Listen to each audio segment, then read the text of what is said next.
Hello everyone, welcome to the Buddha IAS.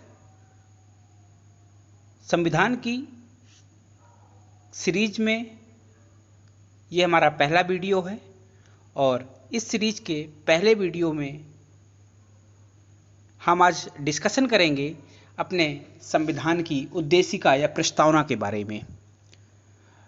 और अगर आपने संविधान के कितने भाग हैं, कितने अनुच्छेद हैं, कितनी अनुसूचियां हैं, इससे पहले अगर जानना है आपको तो हमारे 2 वीडियो इससे पहले आए हैं, आप उनको पहले एक बार देख लीजिए और इसके बाद हमारी उद्देशिका को आप समझिए, पढ़िए। हमारे संविधान की उद्देशिका क्या है, उद्देशिका का क्या मतलब होता है, प्रस्तावना का क्या मतलब होता है।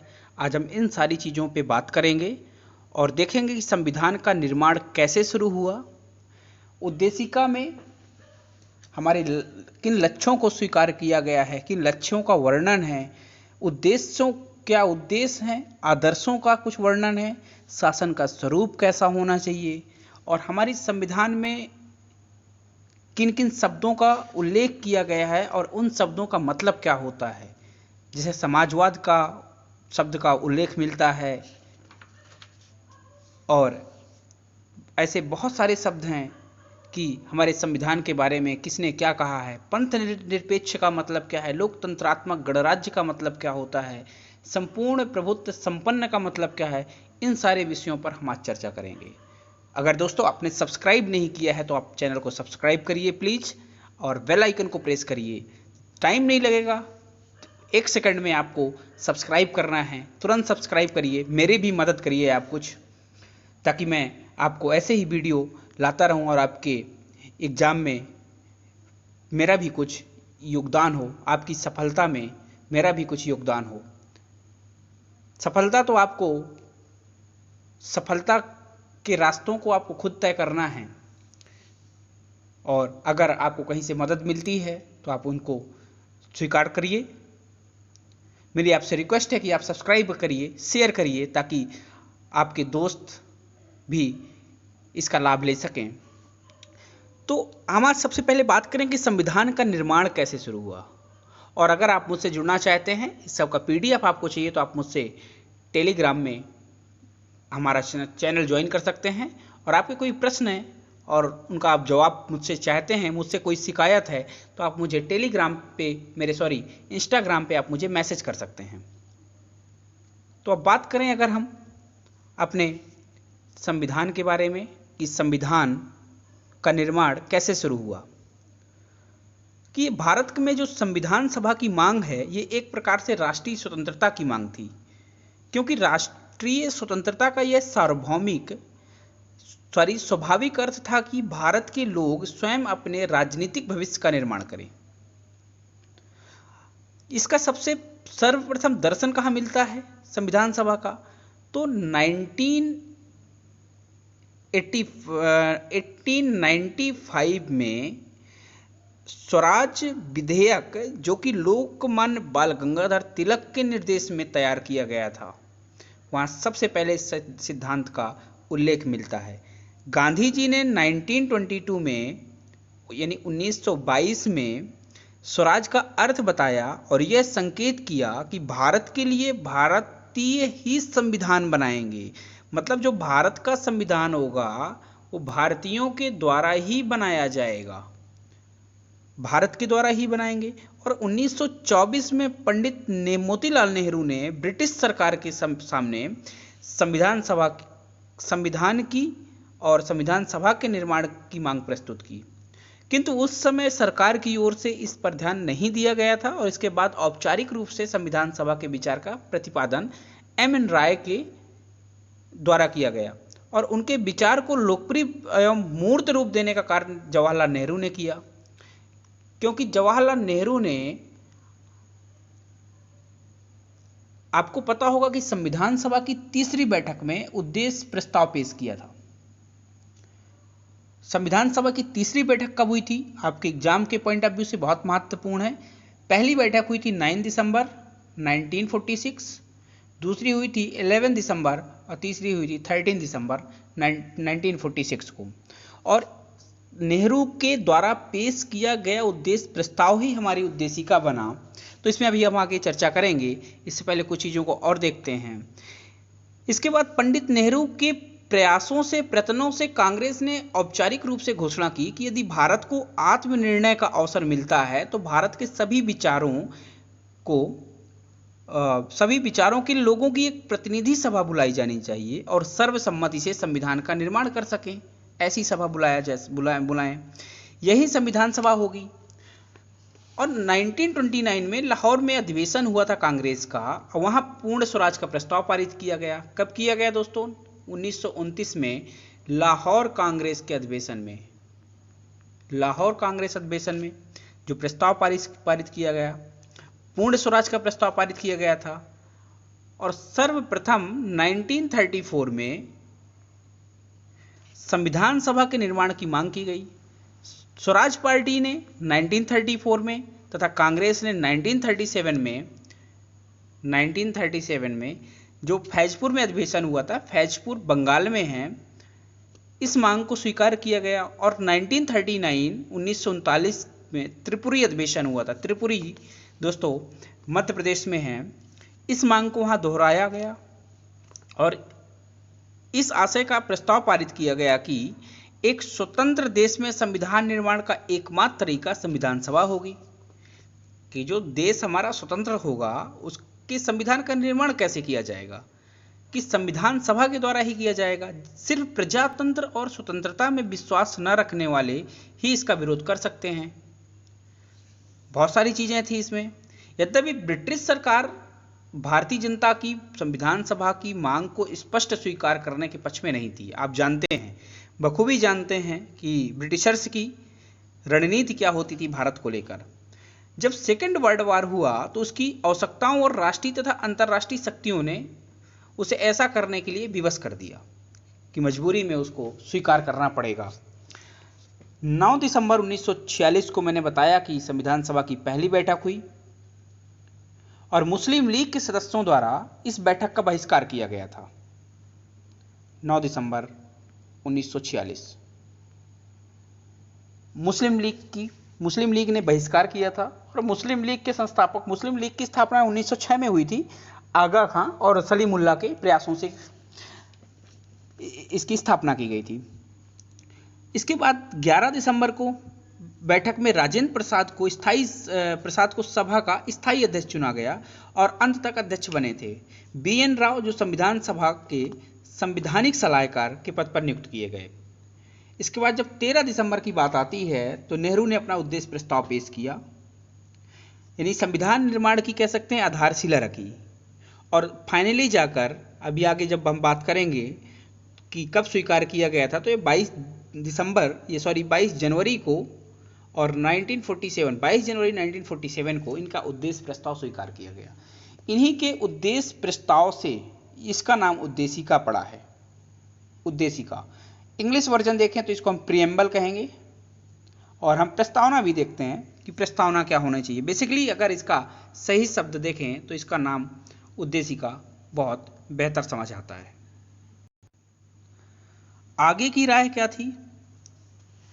सबसे पहले उद्देश्य प्रस्ताव के बाद संविधान सभा ने निश्चय किया था, कुछ तथ्यों पर विचार किया था कि भारत एक पूर्णतया स्वतंत्र और पूर्ण प्रभुत्व संपन्न गणराज्य होना चाहिए, जैसा कि हमारी इस प्रस्तावना में देखने को मिलता है।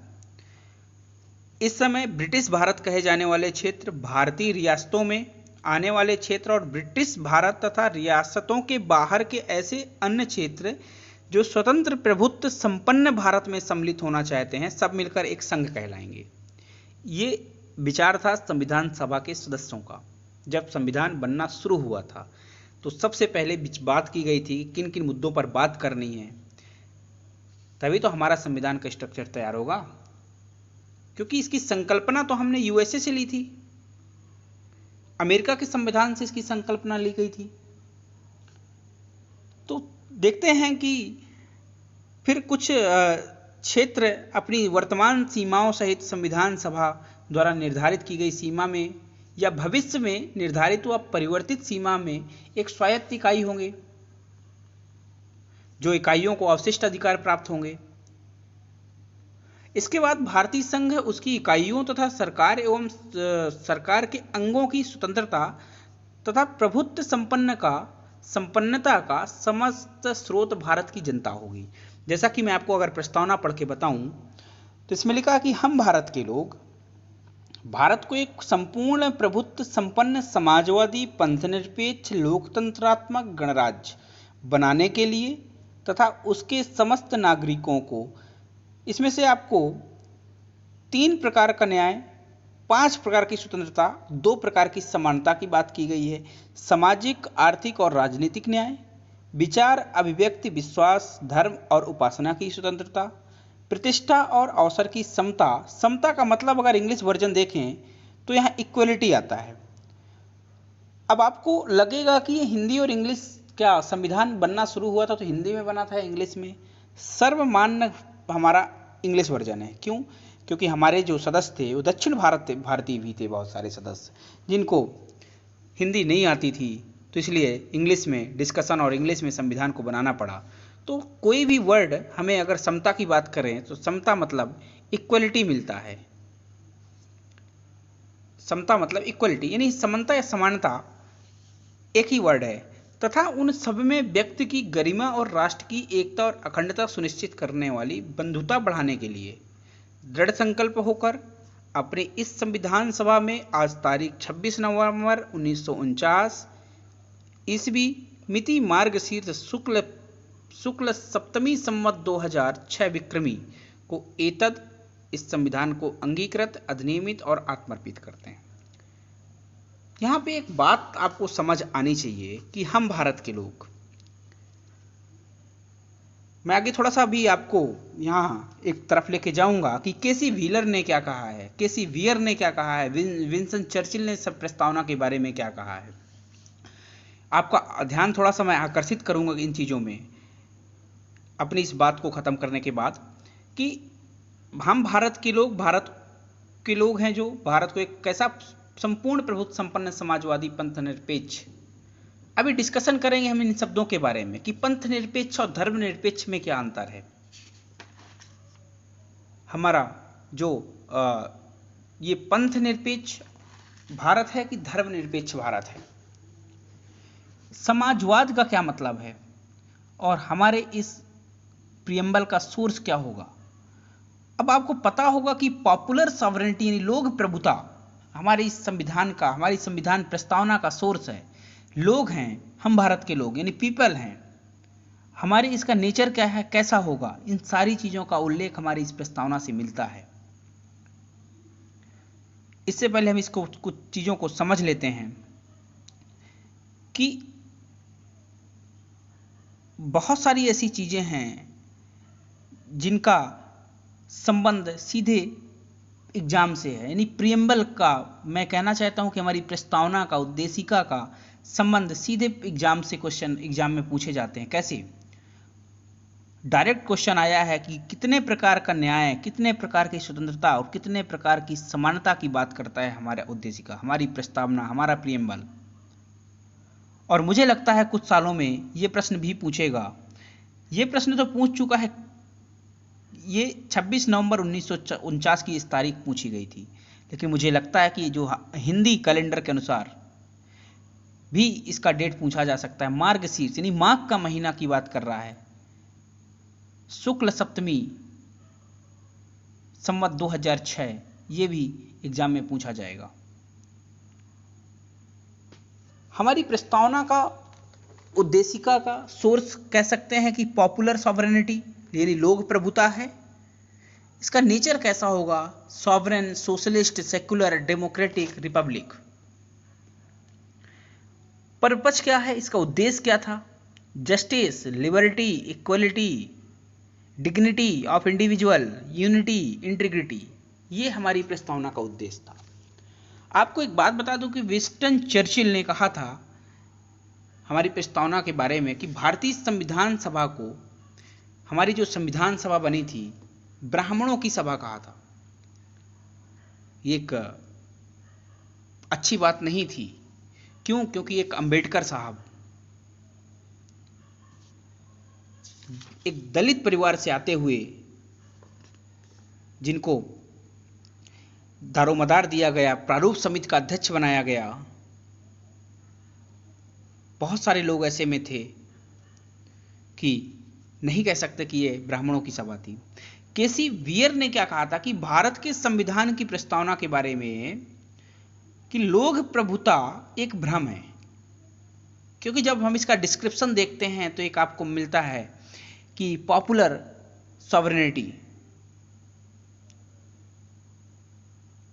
क्योंकि सॉवरेन यहां आपको एक शब्द मिलेगा, आप थोड़ा सा ध्यान दीजिए, प्रस्तावना को इंग्लिश वर्जन में भी पढ़िए, सॉवरेन शब्द मिलेगा, इसका मतलब है कि पॉपुलर सॉवरेनिटी। किसी वियर ने कहा था कि भारत के संविधान की प्रस्तावना के बारे में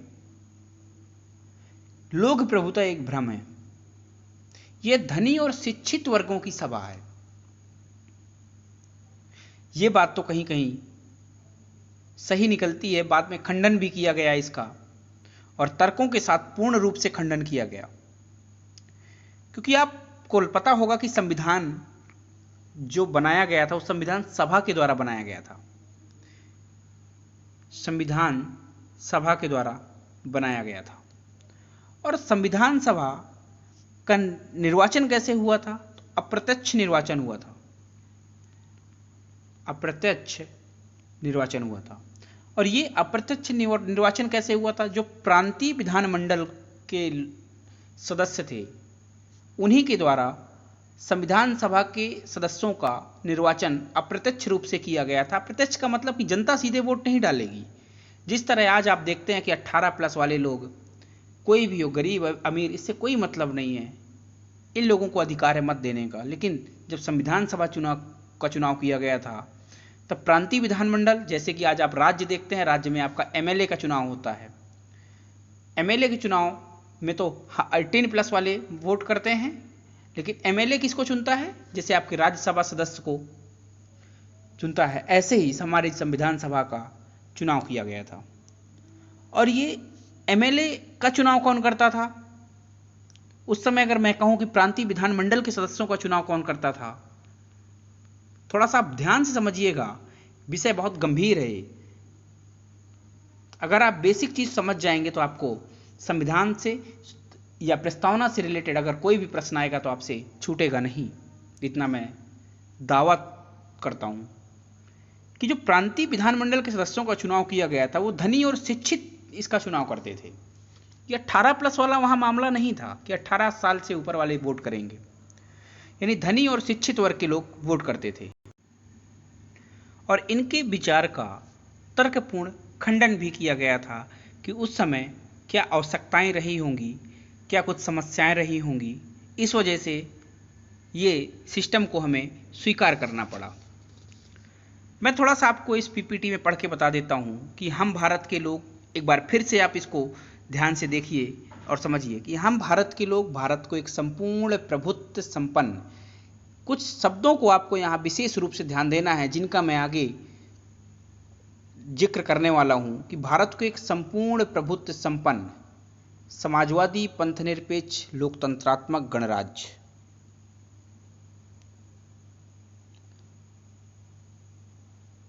बनाने के लिए तथा इसके समस्त नागरिकों को सामाजिक, आर्थिक और राजनीतिक न्याय,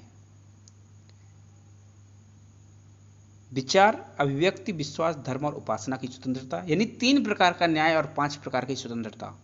आपको याद रखना है यहाँ पे कि कितने प्रकार का न्याय? 3 प्रकार का न्याय, सामाजिक न्याय, आर्थिक न्याय, राजनीतिक न्याय। 5 प्रकार की स्वतंत्रता, विचार, अभिव्यक्ति, विश्वास, धर्म और उपासना की स्वतंत्रता। 2 प्रकार की समानता, प्रतिष्ठा और अवसर की समानता, जिन सभी का उल्लेख हमारे पूरे संविधान में मिलता है।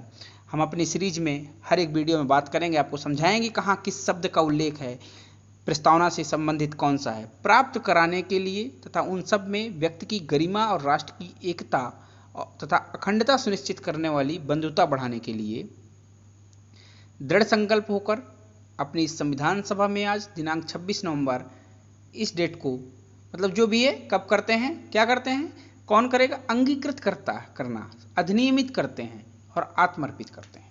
ये कौन करता है? हम भारत के लोगों के द्वारा इसको किया गया, लोगों से संबोधित किया गया। और आपको मैं बता चुका हूं कि उद्देश्य प्रस्ताव जवाहरलाल नेहरू के द्वारा पेश किया गया था 13 दिसंबर 1946 को पेश किया गया था। और संविधान विशेषज्ञ एक आपके नानी पालकी वाला है।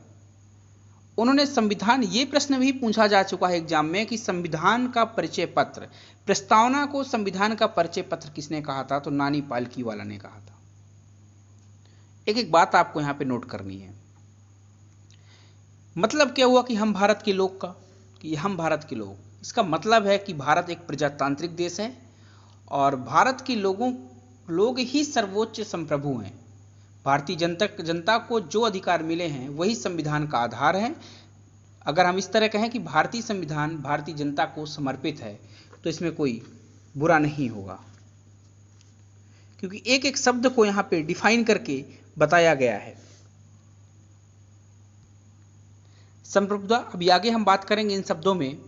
इससे पहले थोड़ा सा इसके बारे में देख लें कि संविधान की प्रस्तावना में संशोधन हुआ था, कब हुआ है।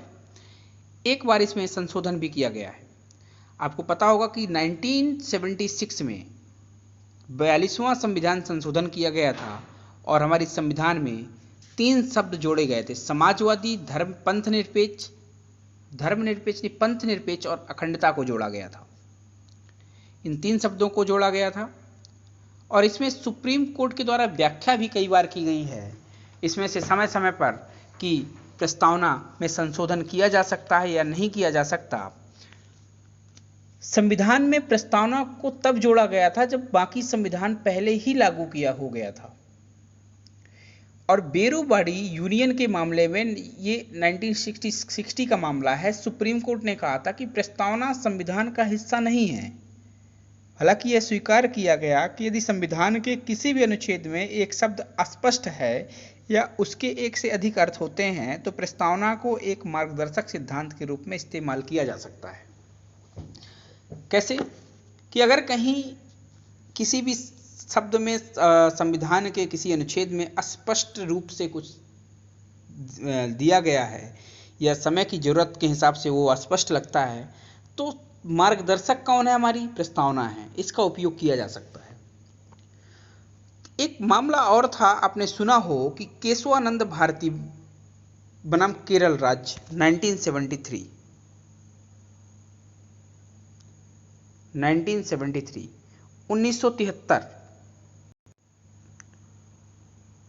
1973 केशवानंद भारती बनाम केरल राज्य में सर्वोच्च न्यायालय ने प्रस्तावना को संविधान का भाग माना है और साथ ही स्पष्ट भी किया है कि इसमें संविधान के जो अन्य उपबंधों की भांति भी संशोधन किया जा सकता है, लेकिन इसके बुनियादी तत्वों यानी बुनियादी ढांचे के सिद्धांत को स्वीकार करना पड़ेगा। यानी अगर मैं दूसरे शब्दों में कहूं कि बुनियादी तत्वों या उसकी विशेषताओं को अनुच्छेद 368 है, संविधान का एक आर्टिकल है, अभी आपको मैं आगे पढ़ाऊंगा कि 368 के अधीन उल्टा या छेड़ा नहीं जा सकता। और न्यायालय ने साथ में यह भी स्पष्ट किया कि प्रस्तावना न्याय योग्य नहीं है, अर्थात इसके आधार पर कोई न्याय किया जाना, मतलब कि इसके आधार पर क्या न्याय, परंतु किसी अन्य प्रावधानों की, जैसे मैंने अभी आपको बताया कि अस्पष्टता की स्थिति में उसे स्पष्ट करने के लिए प्रस्तावना का आश्रय लिया जा सकता है। तो आपको इतनी बात मोटी मोटी समझ आ गई होगी। तो एक बार फिर से लौटते हैं अपनी प्रस्तावना की तरफ। एक बार फिर से मैं रिपीट कर रहा हूं कि आपको 3 प्रकार का न्याय, आपके एग्जाम के पॉइंट ऑफ व्यू से मैं प्रश्नों को यहां पे सॉल्व कराने की कोशिश करूंगा, आपकी सभी समस्याओं का समाधान करूंगा। और मैं आपसे थोड़ा क्षमा चाहता हूं कि अगर आपके कोई प्रश्न हो तो आप मुझे कमेंट में करके प्लीज़ बता दें, जिनका मैं निराकरण अपने अगले वीडियो में करूंगा और आपको आपके प्रश्नों का जवाब देने की कोशिश करूंगा। 3 प्रकार का न्याय, 5 प्रकार की स्वतंत्रता, 2 प्रकार की समानता का उल्लेख किया गया है। अगर सभी प्रश्न में आता है कि अंगीकृत, अधिनियमित या आत्मर्पित कब हुआ था, तो आपको पता है कि एक बार 26 नवंबर की डेट आपको भूलनी नहीं है। 26 तारीख भारत के संविधान के लिए, भारत के लिए बहुत महत्वपूर्ण है। 26 नवंबर 1949 को आपको याद रखना है। दूसरी बात कि संविधान में जो संशोधन किया गया था, इसको भी आपको विशेष रूप से याद रखना है कि प्रस्तावना में सिर्फ और सिर्फ एक बार संशोधन हुआ है। वो कब? 1976 में, और 42वां संविधान संशोधन हुआ था, और इसमें 3 शब्द जोड़े गए थे: समाजवादी, पंथनिरपेक्ष और धर्मनिरपेक्ष, और अखंडता को जोड़ा गया था।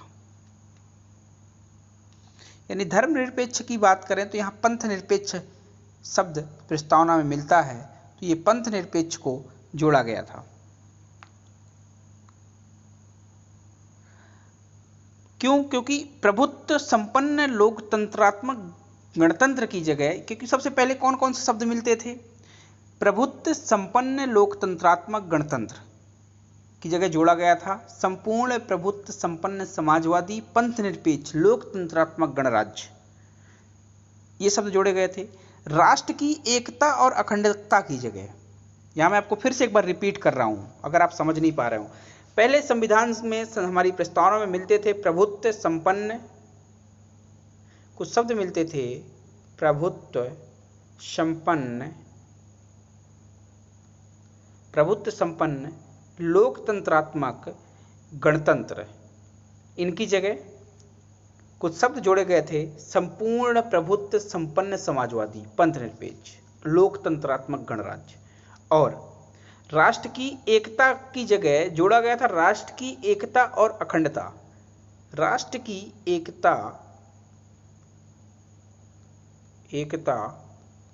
और अखंडता, ये शब्द जोड़ा गया था। इस प्रकार कह सकते हैं कि समाजवादी, पंथनिरपेक्ष और अखंडता शब्द जोड़े गए, बाद में जोड़े गए तीनों। और यह संशोधन लागू कब हुआ था? 3 जनवरी 1977 को ये भारत का जो संविधान संशोधन 42वां संविधान संशोधन है, लागू हुआ था। आज तो हमने इतनी मोटी मोटी बातें करी, एक समझा प्रस्तावना क्या है, कैसे काम करती है। हम अपने अगले वीडियो में आपको बताएंगे या अपने डिस्कशन करेंगे, डिस्कशन को आगे बढ़ाएंगे कि संविधान का सोर्स क्या है, नेचर क्या है, पर्पज क्या है, किस प्रेम्बल का, और इसके आदर्श क्या है, उद्देश्य क्या है, लक्ष्य क्या है, और शासन का स्वरूप कैसा होना चाहिए, ये हमारी प्रस्तावना बताती है। जैसे कि मैं आपको थोड़ा सा रिव्यू कर दूं एक बार कि जैसे संपूर्ण प्रभुत्व संपन्न का मतलब क्या है। अगर यहां मैं लिखूं संपूर्ण प्रभुत्व संपन्न का, इसका मीनिंग क्या हो सकता है, तो आप मुझे क्या जवाब देंगे?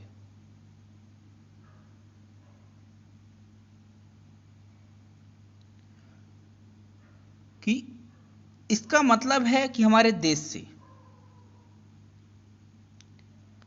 कैसा देश?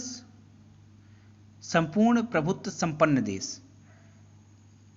ये संपूर्ण प्रभुत्व मतलब क्या? मतलब एक हो सकता है निर्णय लेने में स्वतंत्र, यानी आंतरिक और बाह्य। आंतरिक निर्णय लेने में स्वतंत्र है। अगर हमें शांति स्थापित करनी है तो क्या हमें पड़ोसी देश से अनुमति लेनी पड़ेगी या उससे समझना पड़ेगा? ऐसे शब्दों को हम डिटेल से बात करेंगे, विस्तार से बात करेंगे। समाजवाद आया है हमारे संविधान में, एक मिलता है समाजवाद शब्द मिलता है। कैसा समाजवाद, किस प्रकार का समाजवाद? मार्क्सवादी समाजवाद या लोकतांत्रिक समाजवाद कैसा होना चाहिए? भारत का समाजवाद कैसा होना चाहिए? क्योंकि डीएस नकारा केस, एक आपको केस मैं बता दूं कि डीएस नकारा केस 1982 में, इस केस में सुप्रीम कोर्ट ने भी बताया था कि भारत का समाजवाद कैसा है। वो अपने अगले वीडियो में बात करेंगे कि समाजवाद होता क्या है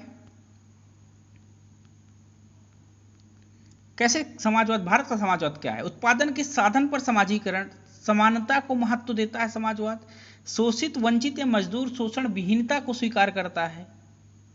मार्क्सवादी भी समाजवादी थे, लेकिन मार्क्स का समाजवाद कैसा था, भारत का समाजवाद कैसा है? यानी हम कहें कि मार्क्सवादी समाजवाद को और लोकतांत्रिक समाजवाद में क्या अंतर है? मार्क्स जहां वर्ग संघर्ष को मानता है, लोकतंत्र वहीं चुनाव, कानून, योजनाबद्ध विकास को स्वीकार करता है। तो हम अपने अगले वीडियो में बात करेंगे, इन सब शब्दों को डिस्कशन करेंगे इनके बारे में।